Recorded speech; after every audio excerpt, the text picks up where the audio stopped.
You're listening to The Art of the Horseman, a podcast for equestrians who know that true horsemanship goes far beyond the arena. At the heart of this journey, horses teach us who we truly are, revealing what's possible when we let go of control, lead with love, and allow ourselves to be transformed from the inside out. Around here, horsemanship is lifemanship. And every conversation is a celebration of the ways horses help us grow into who we were meant to be.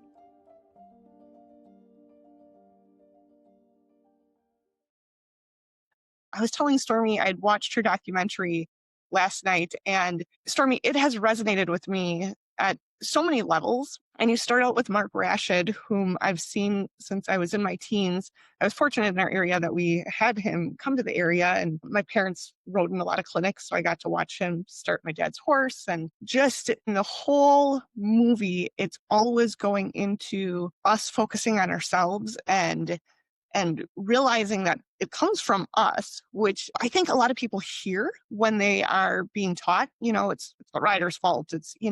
But that on the surface, it's so superficial and the depth isn't always communicated. And Mark does a beautiful job communicating it, and your documentary does an absolutely phenomenal job of communicating that, because there's so many levels. And I think and that was neat too, to watch your journey as you were describing how you had to go through this process.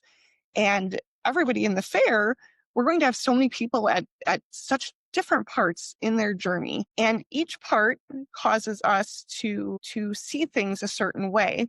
And it leads us into the next place on our path. And I think if we learn to listen to both our inner self, but also our horses, because they are really our greatest teachers, and you get into that as well, which is so cool. I think it allows a person to go on the journey that is going to really create pretty profound change in their life. So thank you for sharing your documentary, because it's meaningful, and I'm so excited for people to see it in the fair. And you were saying you have a new documentary coming up. So please tell us.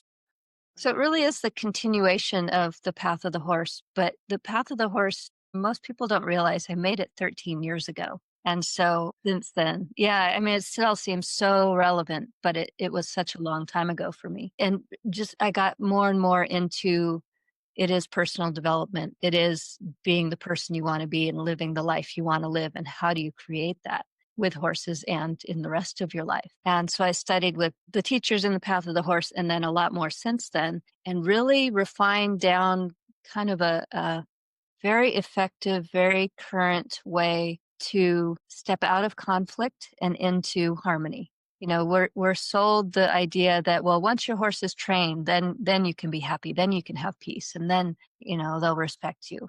But that never comes. Or, if it does, it's for a fleeting minute, and then something else happens. So what I found the key is to live that beautiful, harmonious, peaceful, compassionate life every day.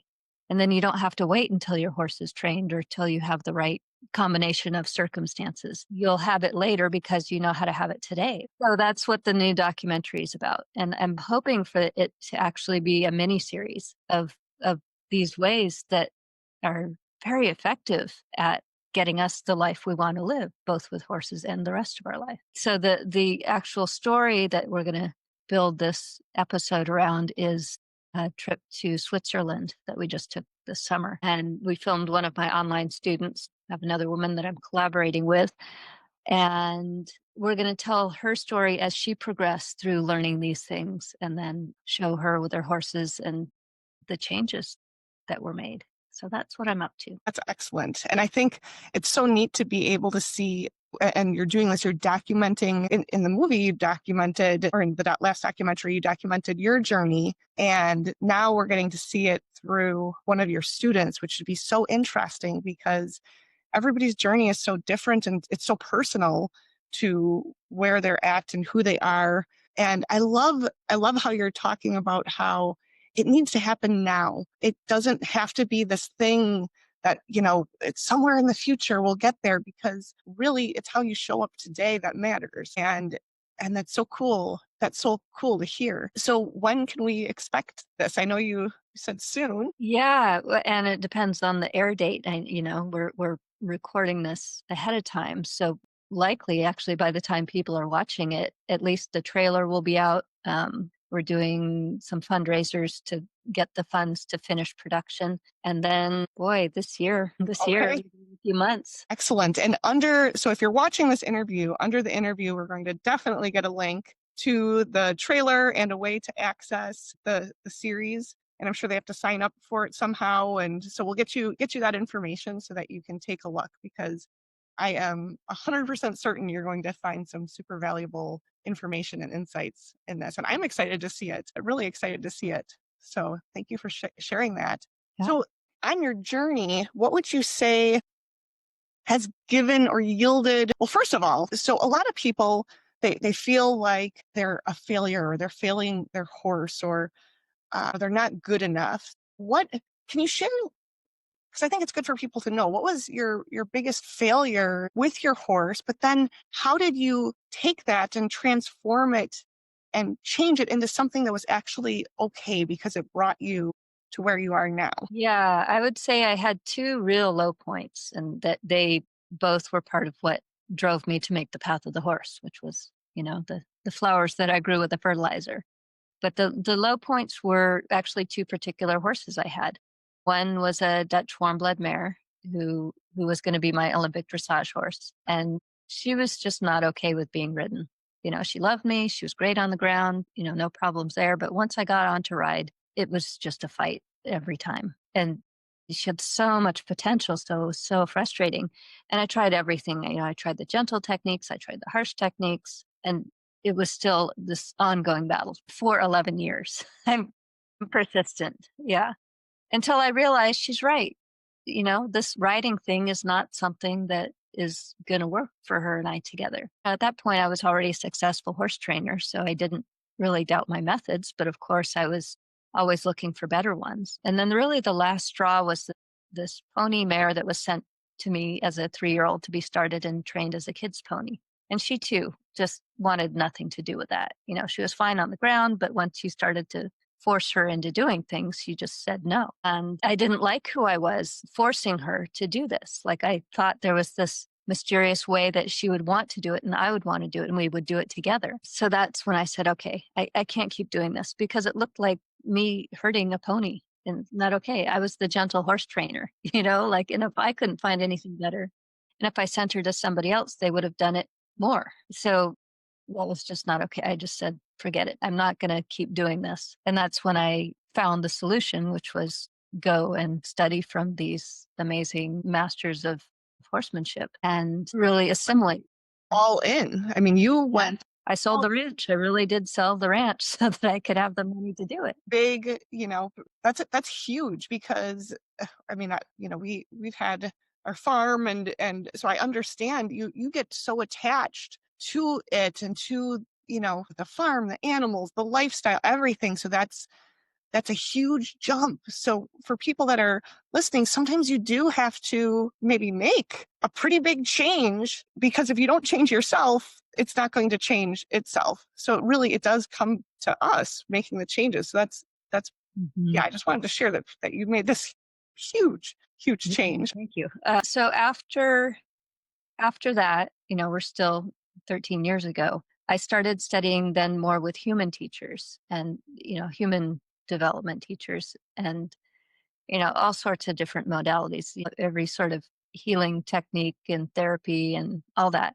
And I found that what it really came down to was certain exercises. There would be certain exercises that you would do that would lead you to this sense of peace and freedom in a moment. So that's what I spent years and years practicing and still practice, because I see they're like mental hygiene habits, So really what gets in the way of what was just where you started. You said, people think that they're not doing it right, or I forget exactly what you said, but that they're having these troubles, they're having these struggles because what they think they want to do isn't what is happening. So really, it's a problem in our mind. The problem isn't out with the horse. The horse is just doing what the horse does.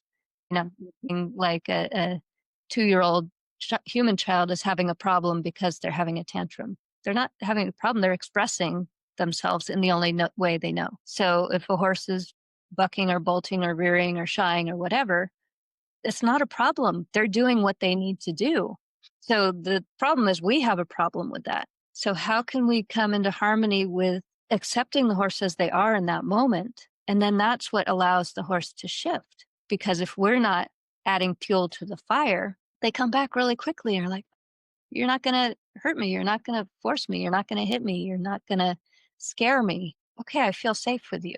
And that's the basis for this new relationship where it is true partnership, not I say you do or else, but what are your ideas of what you want to do and what are my ideas? And let's come up with something in between the two where we're both having fun together and no force is necessary.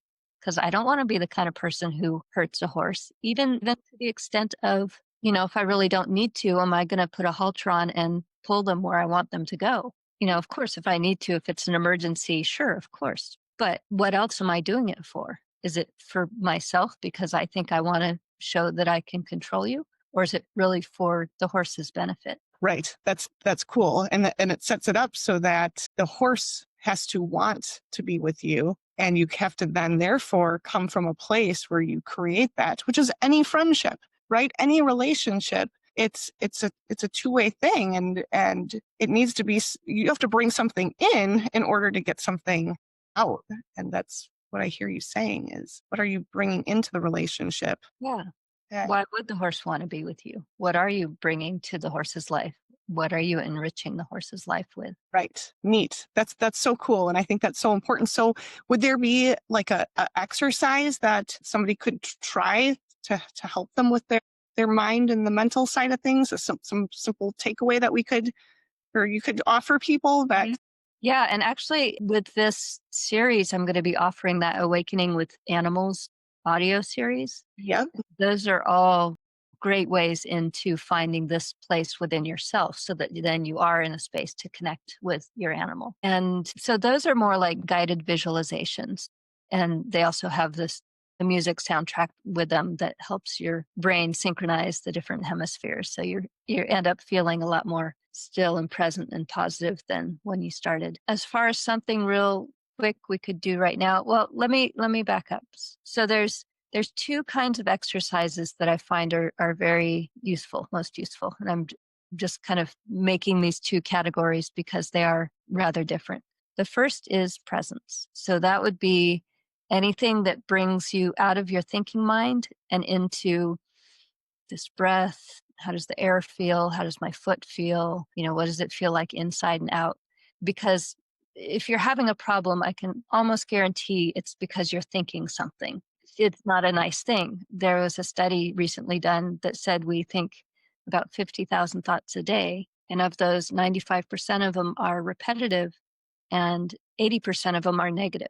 That's our problem right there. And Sure. it's not like we chose this, but this is what our parents did. This is what our teachers did. This is what, the government does. This is what everybody around us is doing. So of course we're doing it, but we're just now really waking up to the fact of, oh, we can change it. I'm not stuck just because I was raised this way. Doesn't mean I have to live the rest of my life that way. So that's where presence addresses. Presence addresses, do you recognize that you're even in a thought right now? Or are you saying, well, that's me and I'm right. Like this is just the way things are, which is so common, but we don't recognize we're doing it. We recognize when somebody else is stuck in it. But when we're in it, it's like we're right. Right. So that's where it helps to have somebody else along with you on this journey to help, point you back on track. So that would be that type of exercise, that following the breath or listening to the sounds or any sort of state where you're not in your normal mental thought pattern. And then the other type of exercises are inquiry. And these are the kind of inquiry where you are thinking, recognizing that we can't stop thinking for long, even if we wanted to. So let's influence our thinking so that 80% of negative thoughts can turn to something either more neutral or hopefully positive. So, that's where thinking like, oh, my horse won't get on the trailer, and you're feeling really bad because he should be able to get on the trailer. And then this is kind of a weird example. I don't know why it's coming to me. But then next thing you hear is the horse was in a trailer accident. And then you think, "Oh, wow, maybe there was a good reason that he didn't want to go in the trailer." So not being so sure, so stuck in like it has to be this way. A lot of, and maybe a better example would be, so that's weird. I was thinking like with supplements, like you think your horse has to have this certain supplement for their hooves. So you feed it for a year and their hooves look like they look. And then the horse goes to a different owner and they aren't feeding that supplement anymore.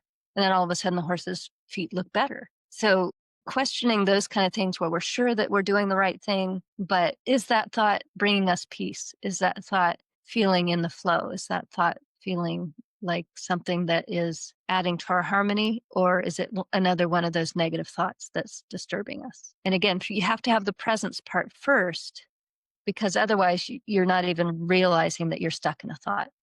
So you become present and notice this thought. And for a lot of us, the ones we notice first are repetitive ones, like, I don't have enough money, or I need to move, or I can't deal with that person, or my horse is so naughty.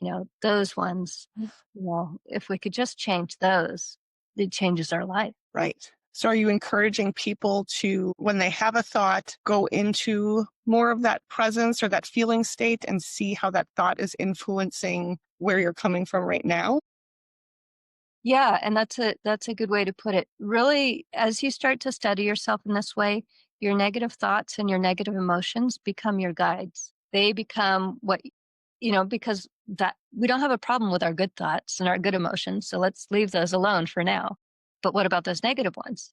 They're our guidance system saying, "Hey, this doesn't feel right." Like when I was hitting that pony, it's like, "No, this doesn't feel right. I got to change." So, yeah, it's not bad that you're having a bad thought. Another perspective could be, that's great. I'm human. I'm alive. I could use this because I'm being shown this is what's wrong. Like watching the news. It's not nice to watch the news, but now you know where the problem spots are in the world. So it's like watching the news in yourself. Where are the problem spots? And then how can I find some effective tools to wake up and shift those perspectives around so that I'm finding my own harmony regardless of what anybody else is doing or what's being done to me. Cool. That is so, yeah, that is so special. I mean, it's really, it really holds a lot of keys there. And I think that's a path that just kind of keeps going. I don't know that there's a end goal, but I don't think that there necessarily ever is an end goal, because Mhm. it's that path that we're on in the growth of ourselves. That's so neat. I like how you divide it up into the two different categories, because I think for the thinking mind, it helps us differentiate and be able to know that just because, the thought is here, there's also this other piece that, although related to the thought, can be more powerful, maybe allow us to kind of let go of that and transmute it into something, better. And so it's very it's very interesting. I think it's a side of horsemanship that doesn't always get, well, how do I want to say it, addressed in like a lesson situation or in a place when you're with the horse, because it's almost like work that you have to do. This is like the before, right? This is the Mhm. work you need to do before Yeah. you come to the horse. Before and during. Yeah, that's what I was going to say. And then while you're with the horse, it's going to point at a few other things, just like you're saying you help with people and point them back on the right path. It's kind of your horse is your guide in a way too, to help redirect you and point you on the right path. Now the audios, tell us a little bit about the audios a little more. So it's got the music that kind of helps calm and drop you into that state of flow. Mhm. So, and then tell us a little more about how they work and how they guide you. Yeah, so they're fun and also really important. Like, I think the first one is introduction to presence. So just talking about what presence is, what it isn't, and and then giving you time to practice coming into presence. So how does it feel when you're in presence versus how does it feel when you're in a thought? And then some of the other ones, like one of them is dancing with your animal. And that's a really fun one. And we see people dancing with their animals and it looks fun. It looks good. It looks like, oh, I wish I could do that. So this is something you can do in your own living room or your own stall or your own paddock. And And it gives you permission. It guides you into that state of finding those steps that can happen together. I think another one is finding peace with your animal, overcoming obstacles. So just different ways that you can play with your state of consciousness and raising your state of consciousness in order to really connect with your animal. And this is totally appropriate for dogs, cats, birds, whatever animal. You can do it with wild animals, see what happens, because it's gives you the step-by-step guidance to bring yourself into that flow state, that harmonious state where everything just is. It's not nothing's wrong with whatever's happening. That's interesting. I think your message is so important in this day and age because everybody is uh, getting so much more disconnected from nature. It's not a part of our everyday life on devices or, we work on a computer. Some people are stuck in cubicles, for the whole day, and then they go home and watch TV, and there's this huge separation, and you're helping people discover the real peace, the real reason that we're all here. And it is that importance of connecting with what is, which is nature, right? The real world, and maybe getting off of, just being fixated on screens or rushing from one thing to the other and that sort of thing. That's where horses really are our teachers. We're spending so much of our horsemanship time thinking, what can I teach the horse? But really, the magic is, what can they teach us? And I don't mean that as a metaphor. I mean, really, what can they teach us? I mean, we think another common myth is that horses need a job. What if they were created and their job is to graze and to a social herd? Like they got this covered. It's Yeah. us that thinks that they need a job because we think we need jobs. Right. So when we're learning from them, like maybe it would be okay to graze with friends a little bit longer. Maybe it's okay to go and wade in the river. Maybe it's okay to enjoy, be curious about the butterfly flying around, because that's where they are still connected in ways that we have become disconnected. So by really following them back into their world, into their culture, into their experience, we find peace. We find compassion, we find empathy, and it really is studying who they are, studying what they do. There's this great book called Kinship with All Life. It was written in the 50s, and it's about all sorts of different animals, but it's very, To write that down. yeah, Kinship with All Life. And the author is J, just the letter J, and then Alan Boone, Boone. And it was written in the 50s.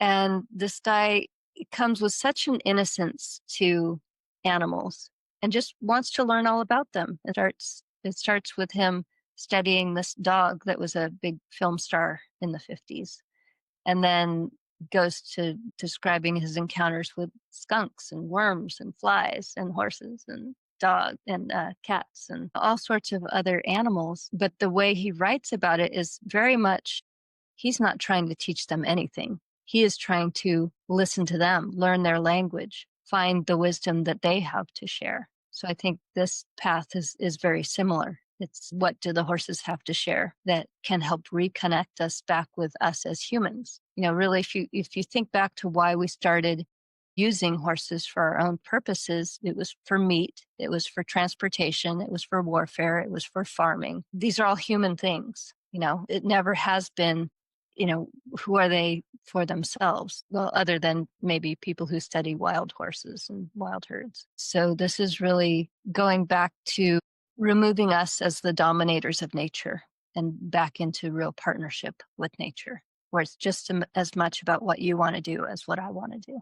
I am so glad to have been able to spend this time together because this is such a meaningful message, and I can't wait to see your new documentary. I am certain it's going to be fantastic and informative. Well, I want to thank you for bringing this group together, because I think a lot more of this is needed. And thank you for making this happen right now, because I think so much people get stuck in, like, this is the person I follow, and they don't recognize all these other opportunities. So, very much like what I did in the path of the horse, hear all these different people and hear how their messages are coming together. So just you creating this event and inviting all these people to share their wisdom in different ways is wonderful, because I think that's what it's going to take.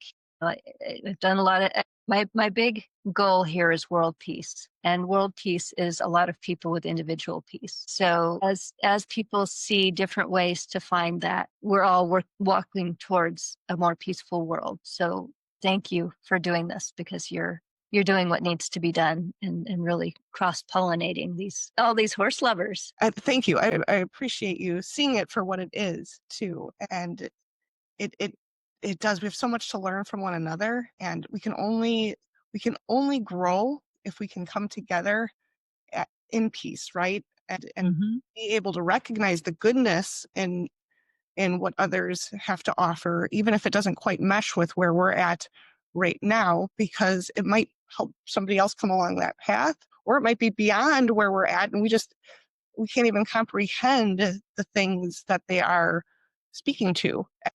And so, yeah, so I'm glad to have you as a part of the event, because I think there's going to be a lot of people that are going to get a lot from what you have to offer, and it's going to help bring them along to that next step in their journey. And I think the step into what you're working on is a very meaningful one.